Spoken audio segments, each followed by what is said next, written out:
Bonjour à toutes et à tous et bienvenue dans Invitation au voyage. Aujourd'hui, nous irons faire un tour dans la campagne anglaise avec 3 héros de la littérature jeunesse. 3 petits londoniens propulsés dans le Kent qui vont se découvrir une passion pour les locomotives. Le livre qui a révolutionné la manière de raconter des histoires aux plus jeunes, Les enfants du chemin de fer, ce sera notre inspiration. Ensuite, nous assisterons à une étrange danse en Roumanie. Ces forêts abritent la plus grande population d'ours de l'Union européenne. On y vénère sa puissance autant qu'on la craint. C'est un héritage étonnant qui vous attend. Au menu de papy, il y aura du poisson avec une recette typique de Corfou, le bianco. De la morue fraîche en l'occurrence, cuite dans un bouillon tout simple, fait de pommes de terre, de carottes et de beaucoup d'ail. Enfin, dans le nord du Danemark, je vous présenterai une bande d'adolescents qui a donné du fil à retordre aux nazis pendant la Seconde Guerre mondiale, de manière inattendue. Mais d'abord, la devinette nous emmène dans le nord de l'Éthiopie. Dans la région des Hauts Plateaux, Lalibela et ses alentours sont connus pour leurs églises monolithiques creusées dans la roche. Parmi elles, l'église orthodoxe de Bilbala Giorgis organise chaque année une fête, le jour de la Saint-Georges. Et les fidèles font le pèlerinage pour une distribution très particulière. Laquelle ? La réponse, comme chaque jour, ce sera en fin d'émission. Si vous avez des enfants ou des petits-enfants, vous connaissez peut-être ce livre, Les enfants du chemin de fer. En Angleterre, en tout cas, son autrice, Edith Nesbit, c'est une légende, c'est une pionnière de la littérature jeunesse. Et vous allez voir comment la campagne du Kent a inspiré les aventures folles des petits héros de ce best-seller.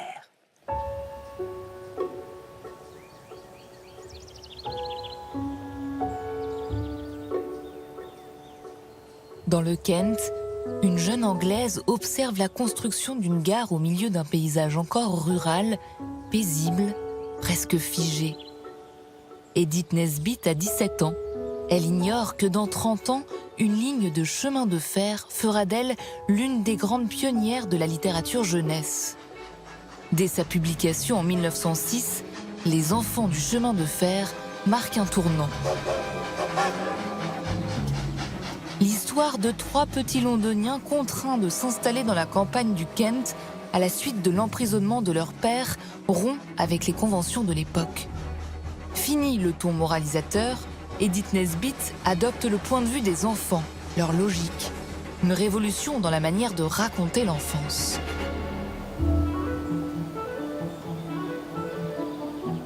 Le Kent, avec ses collines, ses gares perdues, ses chemins creux et ses fleurs, incarne pour Edith Nesbit une campagne anglaise idéale.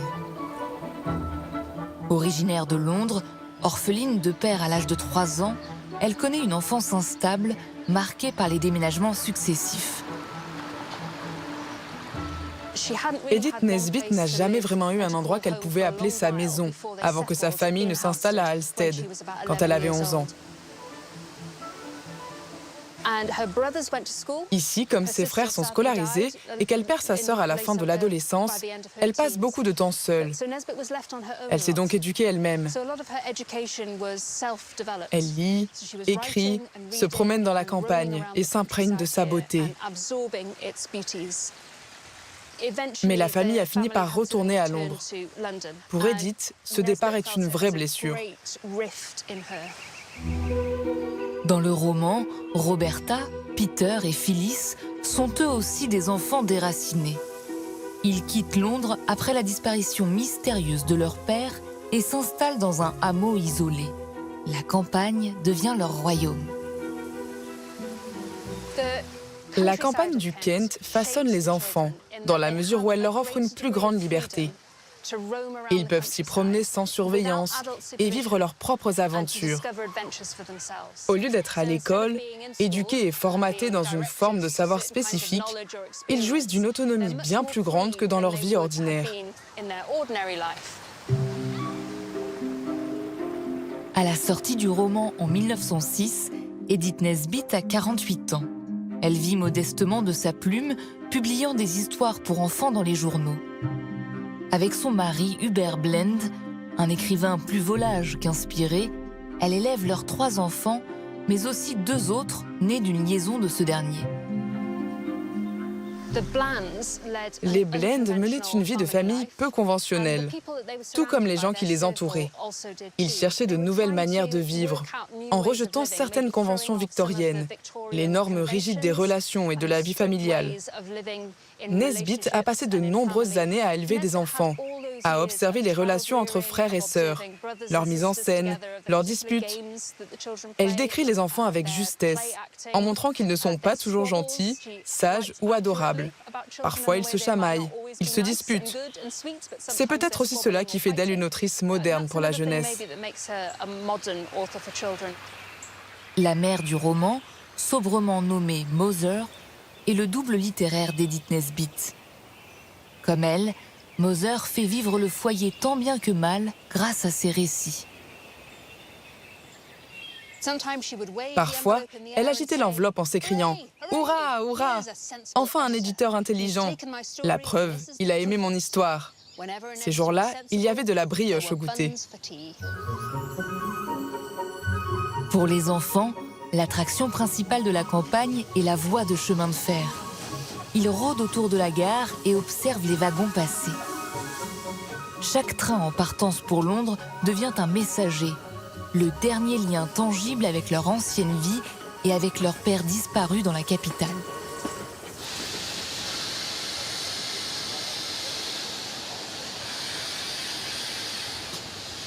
La gare de Sheffield Park, point de départ du Bluebell Railway, abrite l'une des plus belles collections de locomotives à vapeur anciennes du Royaume-Uni.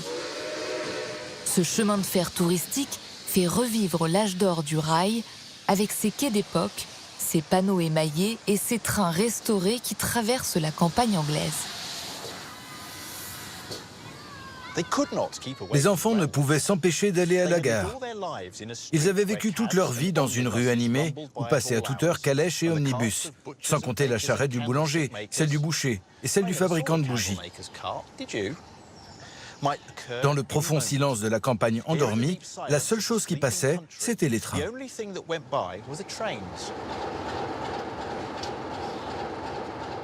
À l'époque où elle rédige son livre, le chemin de fer occupe une place centrale dans la société. Il n'est pas seulement un moyen de transport, mais aussi un élément culturel majeur. On le retrouve dans la littérature, chez Edith Nesbitt bien sûr, mais aussi chez Charles Dickens, ou dans la peinture, comme chez Turner, avec ses représentations de trains à vapeur. Bonjour mesdames, messieurs et les enfants. Bienvenue au Bluebell Railway. Le train partira quai 1. Le train suscitait l'enthousiasme car il permettait aux gens de faire des choses autrefois impossibles. La plupart des habitants des zones rurales ne s'étaient jamais aventurés à plus de 15 km de leur lieu de naissance au cours de leur vie.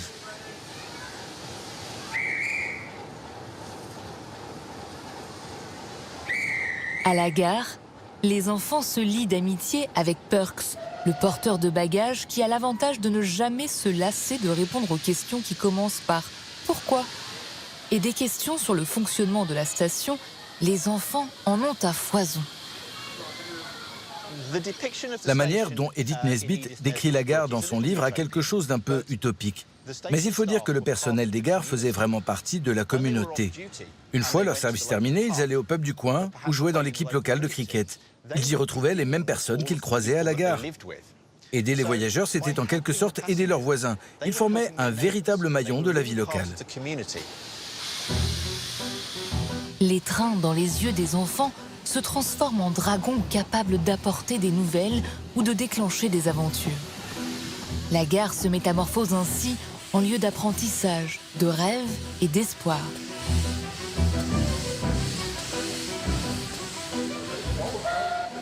Ils connaissaient les horaires de passage des trains et leur avaient donné des noms.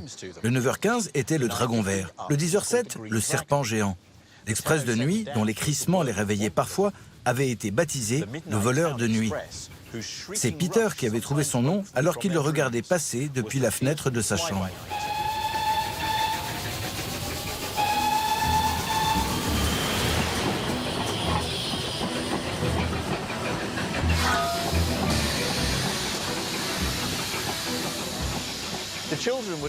Les enfants imaginent facilement le train comme un dragon, pour plusieurs raisons. Le mouvement des roues et des pistons leur rappelle les battements d'ailes. La vitesse évoque un dragon qui fend les airs. Et bien sûr, le feu, la fumée et la vapeur qui s'en échappe renforcent encore cette image. Le train devient une bête sauvage qui fonce sur les rails à toute allure, dans un vacarme assourdissant, avec une multitude de pièces en mouvement. Je comprends parfaitement pourquoi ils le voient comme un dragon. À l'intérieur du train, chaque personnage est l'incarnation d'une classe sociale. Le vieux gentleman, directeur d'une compagnie de chemin de fer, représente les riches. Le chef de gare et les enfants, la classe moyenne. Et le porteur de bagages, Perks, les travailleurs pauvres. Ici, comme dans l'idéal socialiste de Nesbitt, ils s'y croisent tous en harmonie.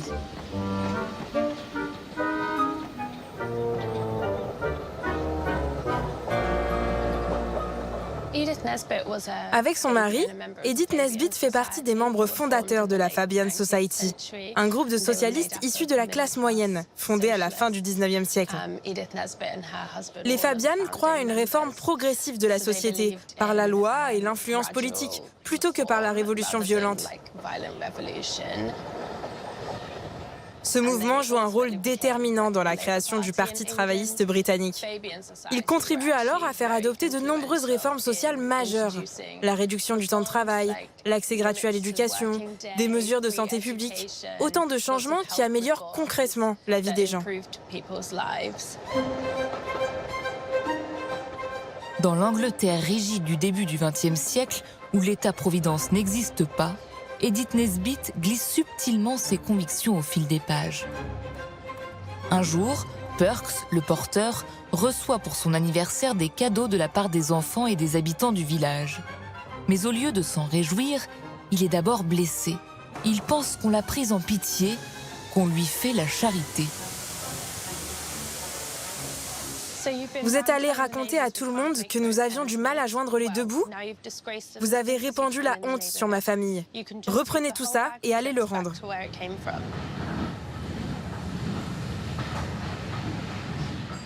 À l'époque, c'était une vraie convention sociale.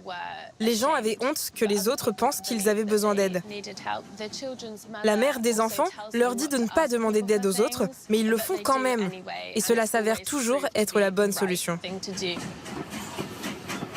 Nesbitt montre que les enfants sont capables de dépasser ces règles sociales. Tout le monde devrait pouvoir accepter l'aide de l'État-providence. Roberta, l'aînée, surnommée Bobby, finit par percer le secret qui pèse sur sa famille. Son père est en prison, accusé à tort dans une affaire trouble, étrangement proche d'un scandale qui divise la société depuis plusieurs années.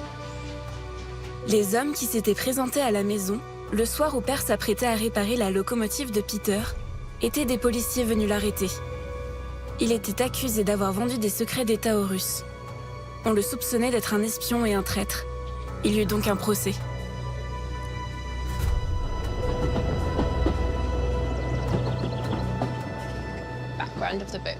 L'histoire du père s'inspire de l'affaire Dreyfus, accusé d'espionnage et qui a été résolue l'année de la sortie du livre, en 1906. Cette affaire représentait pour de nombreux socialistes de l'époque un exemple marquant d'injustice dans le système judiciaire ainsi que de corruption au sein du gouvernement. Les lecteurs issus de la classe moyenne peuvent imaginer leur propre père emprisonné et comprendre cette injustice.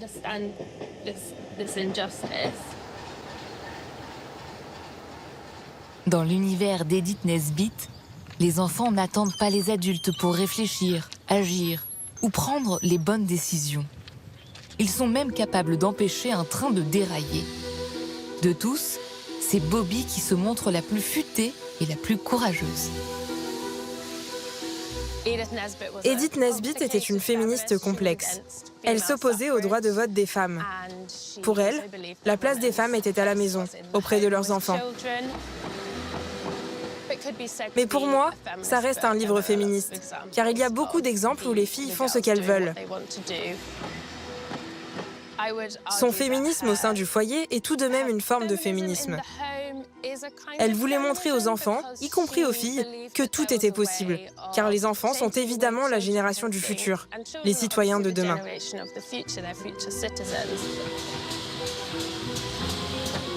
Dans la campagne du Kent, où elle a puisé l'essentiel de son imaginaire, Edith Nesbit rêvait d'un monde plus juste. Un monde où les enfants osent et questionnent, traçant un chemin vers l'égalité.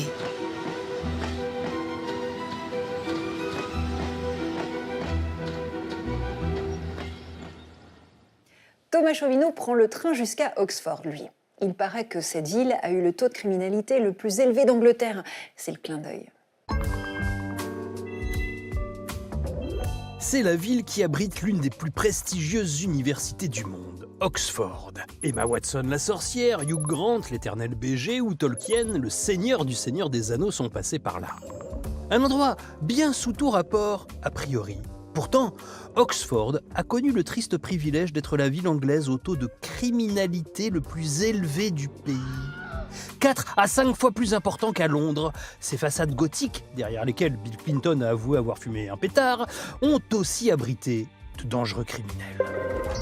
Au Moyen-Âge, nombre de ces têtes bien faites avaient du sang sur les mains. C'est le résultat d'une étude menée aujourd'hui par des criminologues qui se sont fondés sur les déclarations des légistes de l'époque. Et leurs chiffres sont accablants. Au XIVe siècle, les 3/4 des meurtres commis à Oxford l'ont été par des étudiants, parfois aussi des profs.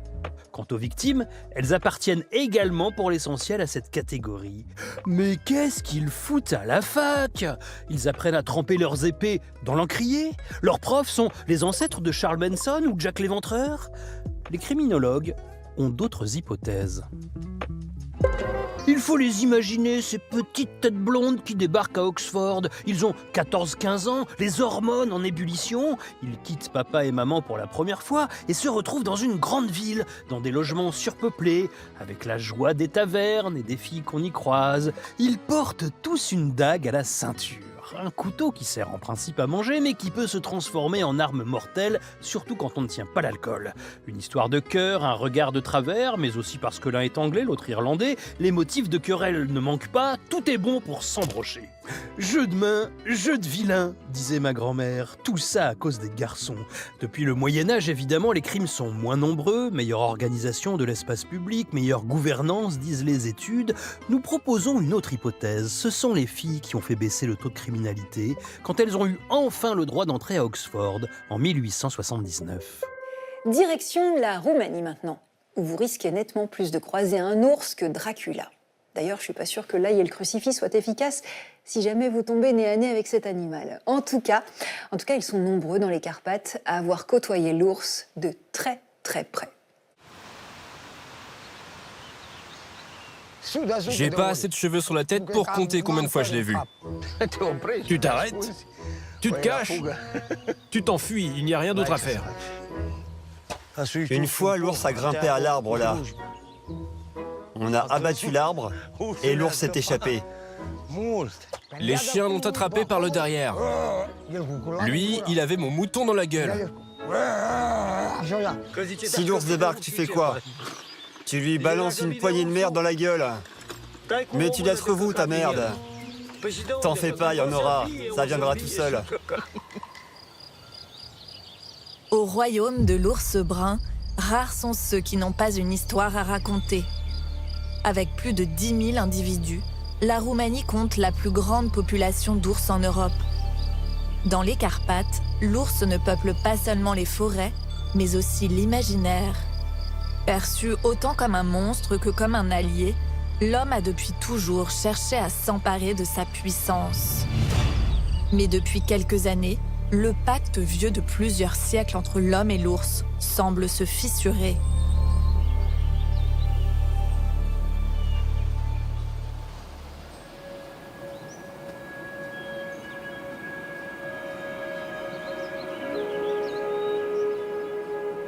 La meilleure vue des Carpates se trouve peut-être ici, à 1200 mètres d'altitude.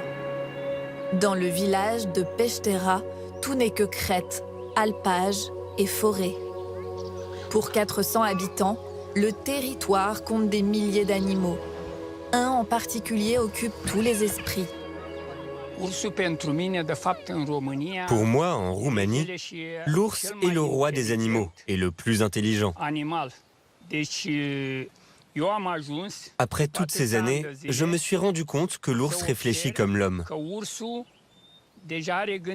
Je dis toujours que l'ours est à moitié homme. En Transylvanie, au centre de la Roumanie, hommes et ours se toisent depuis des siècles. Au beau jour, des milliers de moutons et de vaches prennent leur quartier d'été sur les hauteurs. En les installant dans le territoire de l'ours, l'homme sait qu'il doit composer avec le maître des lieux. Aujourd'hui, par exemple, l'ours est venu pour poursuivre les moutons. Dans cette zone de 50 à 60 hectares, il a déjà attrapé 7 moutons cette année. L'ours a des stratégies. S'il attaque ici et que vous le faites fuir, il n'attaquera pas au même endroit.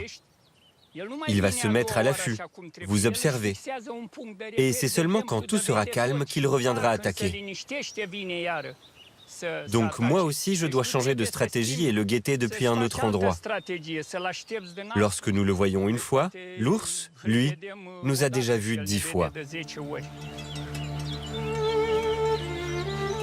Dans cette région multiethnique, incorporée tour à tour au royaume de Hongrie, puis à l'empire des Habsbourg, les Roumains ont été pendant longtemps des citoyens de troisième zone. En devenant bergers, ils ont appris à dompter le plus hostile des territoires et à vivre avec les dangers du monde sauvage. Bien sûr qu'on peut cohabiter avec l'ours ici. J'ai des chiens. Il faut bien les choisir, car tous les chiens ne se posent pas à l'ours. Il faut en avoir au moins un ou deux qui le sentent, comme on dit, qui le repèrent au loin et qui nous alertent. L'ours, il ne faut pas s'en faire un ami. Sinon, plus tard, il deviendra ton ennemi. S'il est craint depuis toujours, on confère aussi à l'animal des pouvoirs dont l'homme essaie de tirer bénéfice. Jadis, les enfants malades étaient ainsi enduits de graisse d'ours, censée leur transmettre la force de la vie. De nombreuses coutumes constituent la trame d'un rapport mythique aux mammifères qui se tisse jusqu'aujourd'hui dans un autre coin des Carpates.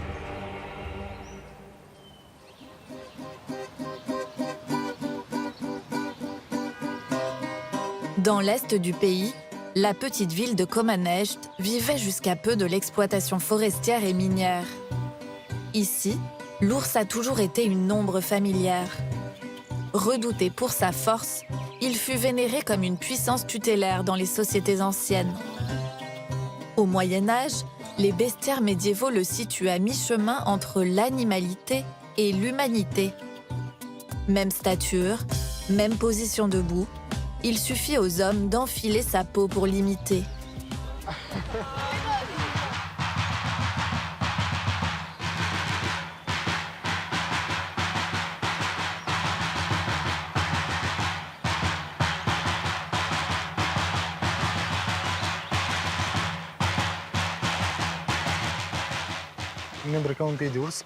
On se déguise pour éloigner les mauvais esprits.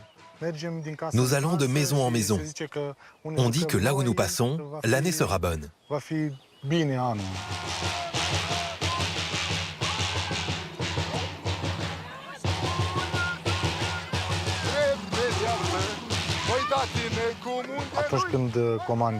Quand je commande, les ours doivent tous m'obéir, parce que je suis leur chef.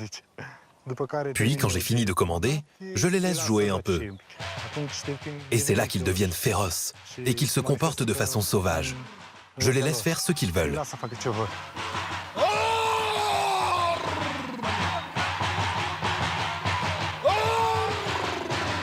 En soumettant l'animal à la volonté humaine, l'homme absorbe sa force et dompte la nature sauvage.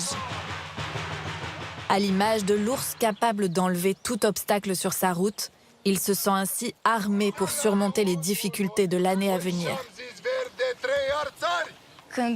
Mon moment préféré, c'est quand les tambours s'arrêtent. On se penche tous en avant, puis on se redresse d'un coup, tous en même temps, et on commence à danser. Quand tu sautes, tu réalises comme tu es grand, comme tu es imposant. J'adore ce moment. Cette tradition unique en Roumanie culmine le 31 décembre lorsque près de 1000 ours en transe convergent vers le centre-ville de Comanești. De leur costume, les danseurs semblent tirer une vigueur insoupçonnée qui leur permet de défiler pendant plusieurs heures. C'est aussi la peau d'ours qui fait ça, parce que c'est une créature superbe et puissante. Un ours, c'est grand et c'est dangereux. C'est la tête qui doit effrayer. Quand on se penche en avant comme ça, la tête est devant. On se cache le visage pour qu'elle ressorte mieux. La tête est en quelque sorte la pièce maîtresse de la peau. Avant, il n'y avait que les hommes qui dansaient.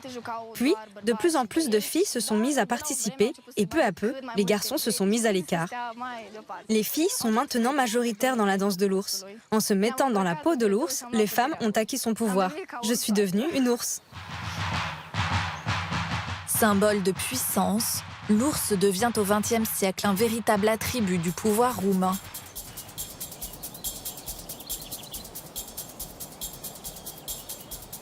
Dans les Carpates, le long de la rivière Rudarița, la vallée creuse son sillon jusqu'aux sources du monde sauvage.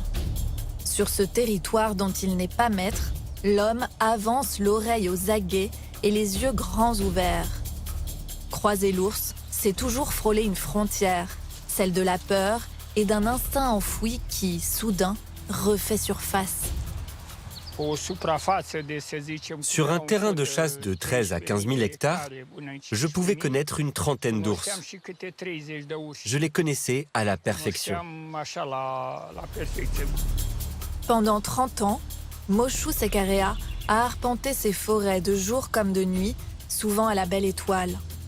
Il fait partie des hommes de l'ombre sur qui le régime communiste de Nicolae Ceausescu s'appuie à partir des années 70 pour surveiller les moindres recoins du territoire. Un rôle d'autant plus crucial que le dictateur voue aux forêts une fascination toute personnelle. Ici étaient organisées les chasses officielles de Ceausescu, des chasses à l'ours ou au cerf. Il y avait des routes de chasse, des pistes d'hélicoptères et tout ce genre de choses. À l'époque, il y avait la loi 26 qui était strictement respectée. Derrière la loi 26 censée réguler la chasse et endiguer le braconnage se cache un privilège absolu. Celui de faire de Nicolae Ceausescu l'unique chasseur d'ours du pays. Tout a commencé lorsqu'un étranger a abattu un grand ours et a remporté un plus grand trophée que Ceausescu. La chasse a alors été interdite aux étrangers. Et les grands ours ont été réservés à Ceausescu. Cela ne se faisait pas seulement dans cette région, mais partout dans le pays. Là où on trouvait le plus gros ours, le président venait chasser. Chasser le roi des Carpates est pour le dictateur un moyen de démontrer sa supériorité et d'asseoir symboliquement son pays sur la scène internationale. En s'arrogeant le droit exclusif de traquer les ours, Ceausescu contribue malgré lui à la préservation de l'espèce. À la chute du régime en 1989, cette relative prospérité reste l'un des rares héritages positifs du communisme. La population d'ours ne cesse de croître, une augmentation qui n'est pas sans soulever de nouveaux défis. À Żarnești, au pied des Carpates, celle que l'on appelle ici la mer des ours, a mis sur pied le plus grand refuge d'ours bruns d'Europe. Avec ses 69 hectares de terrain, Liberty ressemble davantage à un club de vacances 5 étoiles pour plantigrades qu'à un refuge pour ours mal léchés. Et pourtant, depuis la création du sanctuaire, nous avons accueilli 500 ours, sauvés de cages misérables où ils avaient souffert de l'humidité et de la faim et avaient subi de très graves traumatismes. Nous avons trouvé des ours dans des endroits inimaginables. Par exemple, dans une station-service au bord de la route. On en a trouvé un enfermé dans un monastère. On en a aussi trouvé un dans une boulangerie industrielle. Un autre dans un hôtel où les touristes l'entendaient hurler toute la nuit. On en a même retrouvé un sur une piste de ski. Cette passion a des racines anciennes. En Roumanie comme ailleurs en Europe de l'Est, les ours dansants ont pendant longtemps enthousiasmé les foires. Une tradition dont les traces perdurent encore aujourd'hui. En Roumanie, malheureusement, régnait cette idée qu'un ours en cage était une attraction touristique et que posséder un ours était un signe de puissance pour son propriétaire. Bien sûr, il y a de mauvaises personnes sans cœur et qui tiennent des ours enchaînés. Mais qu'en est-il de tous ceux qui se prennent en photo avec ces ours? C'est aussi l'ignorance et l'indifférence qui tuent. Le sanctuaire accueille désormais un nouveau type de pensionnaires, les ours mendiants. Affamés par la déforestation et le recul de leur habitat naturel, ces plantigrades s'aventurent toujours plus près des zones habitées. Ils deviennent, bien malgré eux, des attractions touristiques. Mais à nourrir les ours, ce sont les humains qui se mettent en danger. Réautorisée dans le pays, la chasse ne saurait être pour Christina une solution miracle. Nous cohabitons avec l'ours depuis 10 000 ans. Aujourd'hui, nous avons des technologies avancées. Nous pouvons installer des clôtures électriques et faire comprendre à l'ours « ici c'est chez toi, ici c'est chez nous ». Nous avons de nombreuses solutions, mais nous ne voulons plus vivre avec l'ours. On voudrait se promener dans une forêt dans laquelle il n'y aurait plus aucun animal. Mais une forêt sans animaux, c'est une forêt morte. C'est l'heure de passer en cuisine et aujourd'hui pour Papy, je vous propose de rejoindre Harry sur l'île de Corfou. Elle a prévu de cuisiner un bianco, une manière simple et délicieuse, vous allez voir, de préparer du poisson.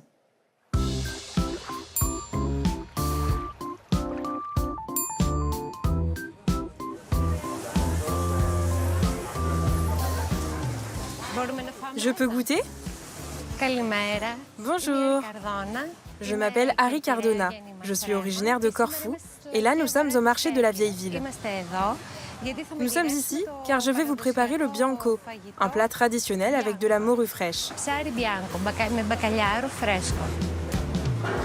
Je viens ici depuis toujours, comme ma mère et ma grand-mère qui venaient aussi pour faire leurs courses. Bonjour Monsieur Christo. Est-ce qu'il y a de la morue aujourd'hui? Bien sûr. Alors je t'en prends deux, celle-là et celle-là. La recette du bianco est très facile. On a besoin d'un bon filet de morue frais, de pommes de terre, de l'ail, du persil, de l'huile et de l'eau. J'adore le bianco car c'est un poisson qui est blanc. Il n'a pas beaucoup d'arêtes et ça se cuisine vite. Et en plus, c'est très bon. Merci beaucoup, belle journée. Merci à vous. Ça y est, on a tout ce qu'il nous faut. Nous avons le poisson, les légumes, du pain frais. On est prêt à cuisiner. Allez, suivez-moi.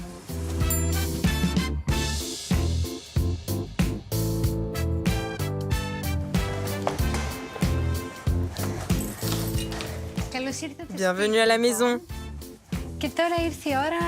On va aller directement dans la cuisine. Et on va commencer par éplucher l'ail. L'ail, c'est la caractéristique du bianco, pour lui donner de l'arôme et du goût.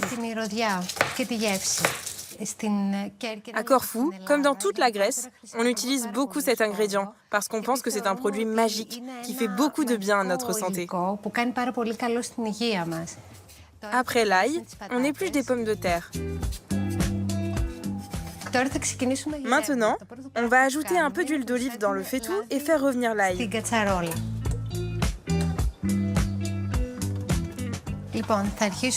Ça va révéler ses arômes. Et on va couper des carottes.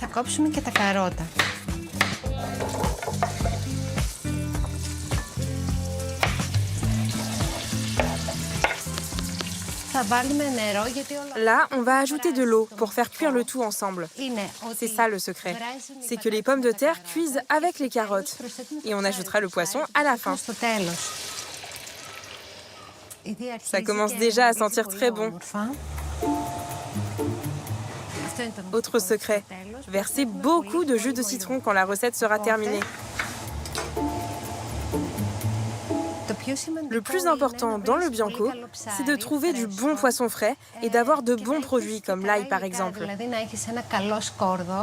D'ailleurs, à Corfou, on a une expression, on dit « écoutez le goût de l'ail ». Les pommes de terre sont presque cuites, donc on va pouvoir ajouter le poisson.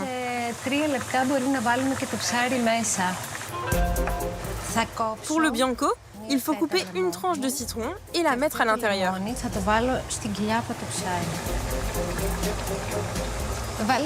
Et on met le poisson en entier dans le faitout qu'on posera sur la table.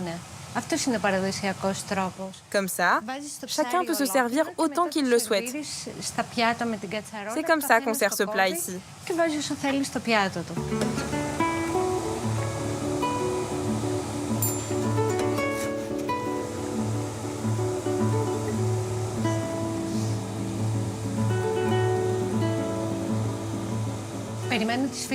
J'attends mes amis pour qu'on mange. Pour moi, ce n'est pas seulement de la cuisine. C'est un moment où on se retrouve entre nous. Ici, se réunir autour de la table, c'est manger, discuter et souvent chanter aussi. Bon les filles, le bianco est prêt. J'ai hâte de goûter. Bravo Harry, ça a l'air super.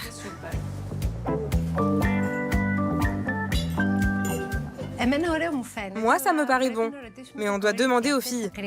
C'est elles qui vont juger ma cuisine. Donc on va demander à Dina. Dina, ça te plaît? C'est très bon. Le poisson est cuit et citronné comme il faut. Bien salé. C'est vraiment très bon. Bravo Harry, ta recette est réussie.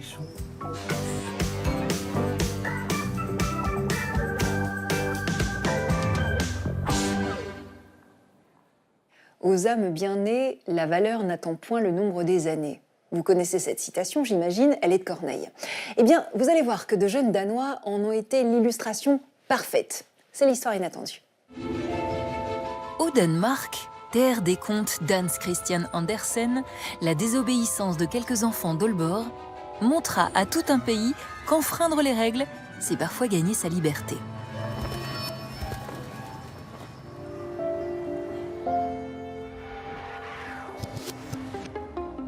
En décembre 1941, les frères Knud et Jens Bo Pedersen, fils d'un révérend d'Aalborg, à 200 km au nord de Copenhague, s'apprêtent à fêter Noël. Mais leur tête est ailleurs. Par la fenêtre, les adolescents observent le passage de soldats allemands. Depuis 1 an et demi, le Danemark est occupé par les forces du Troisième Reich. Une présence diffuse que nous décrit le journaliste Søren Wormslev.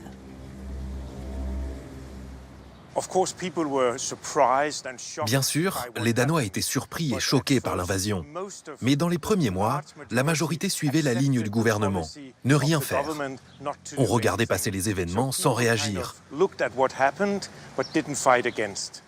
Les plus jeunes voient souvent les choses de manière plus simple. D'un côté le noir, de l'autre le blanc, le bien, le mal. Les frères Pedersen, eux, se sont dit « Accepter qu'un autre pays envahisse le vôtre sans lever le petit doigt, ce n'est pas possible ». Les garçons décident de rassembler quelques camarades de classe âgés de 14 à 17 ans et habités par le même besoin d'agir. Les collégiens fondent un club qu'ils baptisent du nom de celui qui s'oppose au régime nazi, Winston Churchill. Et ils font de l'église du révérend leur quartier général. L'une des idées du Churchill Club était d'embêter les Allemands en retournant les panneaux de signalisation pour les faire tourner en rond. Cela peut sembler un peu puéril, mais c'était leur mode d'action. Ils étaient jeunes, ils voulaient agacer, taquiner les soldats allemands. Ils n'avaient pas pleinement conscience des risques qu'ils prenaient en agissant ainsi. Pour la dizaine d'adolescents du club, la sonnerie de fin de cours marque le début de leurs opérations clandestines. Dans le dos de leurs parents, ils peignent les façades des commerces collaborationnistes. Ils subtilisent des armes aux soldats allemands et détournent leurs emblèmes. Une récréation que les garçons commencent à orchestrer méthodiquement. Ils structurèrent leur club en différentes sections. Certains devaient préparer le matériel, d'autres s'occupaient de sabotage contre les installations allemandes et les entreprises danoises collaborant avec l'occupant. Sur un front paisible et sans histoire que les Allemands surnomment le front de la crème fouettée, les audaces de quelques jeunes adolescents sèment le trouble et mettent la pression sur les autorités. Chaque jour, leur action se transforme en une partie d'échecs de plus en plus périlleuse. Il y avait eu un autre vol dans un café, et la serveuse pensa avoir aperçu quelqu'un qui pourrait être le coupable. Un jeune qui se faufilait, se comportant de manière suspecte.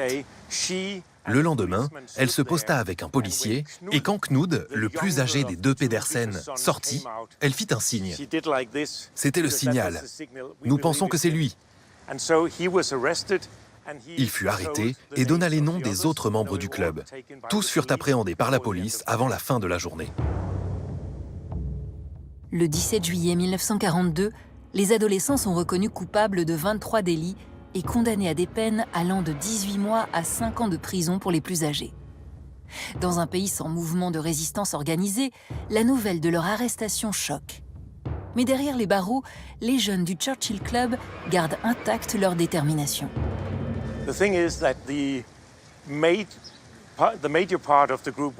La plupart des garçons furent envoyés dans une prison sur l'île de Fun. Les autres restèrent à Aalborg. Ils ont réussi à faire passer en cachette une petite scie et purent découper les barreaux de leurs cellules. Le jour, rien ne les laissait paraître.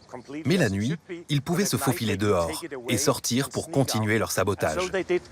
Ils ont fait ça pendant 19 nuits d'affilée. Surpris un soir par la Wehrmacht, certains d'entre eux voient leur peine alourdie.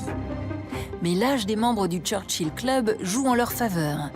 Face à ces adolescents, l'occupant se montre finalement indulgent.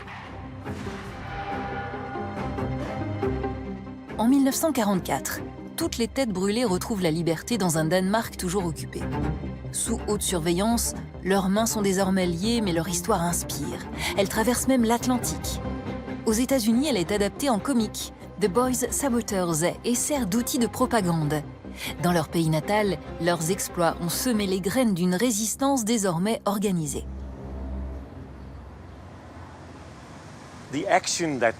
Les actions menées par le Churchill Club n'ont pas changé le cours de la guerre.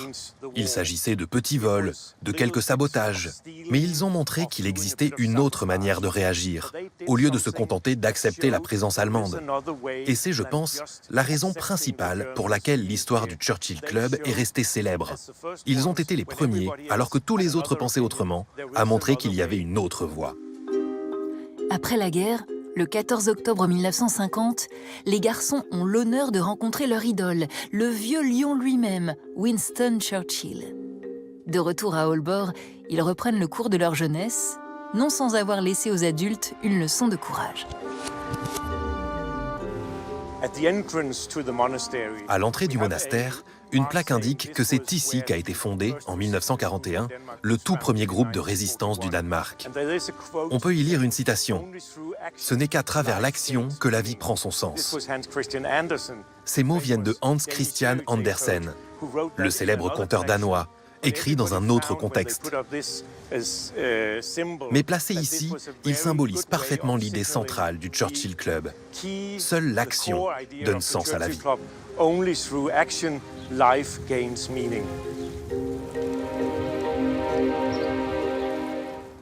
Retour en Éthiopie avant de nous séparer. Avez-vous trouvé ce qui fait grimper les fidèles orthodoxes jusqu'à l'église de Bilbala Giorgis, à plus de 2000 mètres d'altitude, le jour de la Saint-Georges? Eh bien, c'est du miel. Ce miel, béni, serait miraculeux et soignerait les maladies. Les fidèles viennent ainsi en pèlerinage une fois par an et ils espèrent recevoir un peu du précieux nectar distribué avec parcimonie par les diacres. S'il est considéré comme miraculeux, eh bien c'est tout simplement parce qu'il est produit au sein même de l'église. Les abeilles y ont construit plusieurs ruches et seraient là depuis des siècles. Bis bald.